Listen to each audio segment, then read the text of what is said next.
Good morning, champion. This is Professor Asuran from Government College of Technology. I am having my technical champion Selvakannan along with me. So, என்ன பார்க்க போறோம்னா Smith forging பத்தி பார்க்க போறோம். Smith forging பத்தி என்ன சொல்றாங்க? Smith forging na also called as the flat die and open die forging னு சொல்லிருக்காங்க. The final shape of the forging depend on the skill of the workers, smith of the size and shape னு சொல்லிருக்காங்க. So என்னன்னா இது வந்து flat die and open die forging சொல்கிறாங்க. இது வந்து ஷேப் வந்து of the forging depends on the skill of the smithy வந்து சைஸும் ஷேப்பும் அவன் எவ்வளோ எஃபிஷியண்டாக இருக்கணும், அவன் எவ்வளோ ஸ்கில்டாக இருக்கணும், அதுக்கேற்ற மாதிரி அழகாக வரும்ன்றாங்க. அதுக்கடுத்து produces work piece of lesser accuracy as compared to impression or closed die forming impression or closed die forging காட்டிலும் பார்த்தீங்கன்னா இதில் வந்து அக்யூரேசி வந்து கம்மியாக இருக்கும் அப்படின்றது ஒரு முக்கியமான பாயிண்ட். ஸோ இதான் வந்து ஸ்மித் ஃபோர்ஜிங் பற்றி நம்ம தெரிஞ்சிக்க வேண்டிய விஷயம்.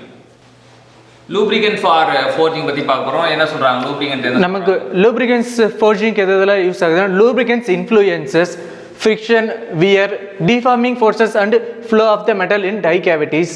அதுக்கப்புறம் நான் ஸ்டிக்கிங், தெர்மல் பேரியர் இதெல்லாம் இன்ஃப்ளூயன்ஸ் ஆகுதுன்னு சொல்லியிருக்காங்க. இதில் என்ன பார்த்தீங்கன்னா லூப்ரிகன்ட்ஸ் இன்ஃப்ளூயன்ஸ் ஃப்ரிக்ஷன் சொல்கிறாங்க, வியர் சொல்கிறாங்க, டிஃபார்மிங் ஃபோர்ஸஸ் சொல்கிறாங்க, and flow of material in die cavity சொல்கிறாங்க, நான் ஸ்டிக்கிங், தெர்மல் பேரியர்லாம் சொல்கிறாங்க. இதான் வந்து லூப்ரிகன்ட்ஸோட இன்ஃப்ளூயன்ஸ் அப்படின்னு தெரிஞ்சுக்கலாம். ஃபார் ஹாட் ஃபோர்ஜிங் என்னென்ன நமக்கு யூஸ் பண்ணுறாங்க? ஹாட் ஃபோர்ஜிங்கில் யூஸ் பண்ணுற லூப்ரிகன்ட்ஸ் என்னென்னா graphite, MOSO2 and molten glasses சொல்றாங்க. Graphite, molybdenum sulphide and molten glass use பண்றாங்க. கோல்ட் ஃபோர்ஜிங்க்கு நம்ம கோல்ட் ஃபோர்ஜிங்ல வந்து மினரல் ஆயில், சோப்ஸ் இந்த ரெண்டு யூஸ் பண்றதா சொல்லிருக்காங்க. நமக்கு கோல்ட் ஃபோர்ஜிங்ல மினரல் ஆயில், சோப்ஸ் யூஸ் பண்றாங்கன்னு சொல்றாங்க. ஹாட் ஃபோர்ஜிங்ல in hot forging the lubricant is applied to the dies, but in cold forging it is applied to the workpiece னு சொல்லிருக்காங்க. hot forging வந்து lubricant வந்து apply to the dies சொல்றாங்க, cold forgingல apply to the workpiece சொல்றாங்க. என்னன்னா lubrication of forgingல வந்து நம்ம lubricant வந்து எதெல்லாம் பாதிக்கப்படுது, lubricant வந்து எதெல்லாம் இன்ஃப்ளூயன்ஸ் பண்ணுது, friction, wear, deforming forces, flow of material in die cavities, non sticking, thermal பேரியர்லாம் வந்து இது பண்ண சொல்றாங்க. ஹாட் ஃபோர்ஜிங்ல வந்து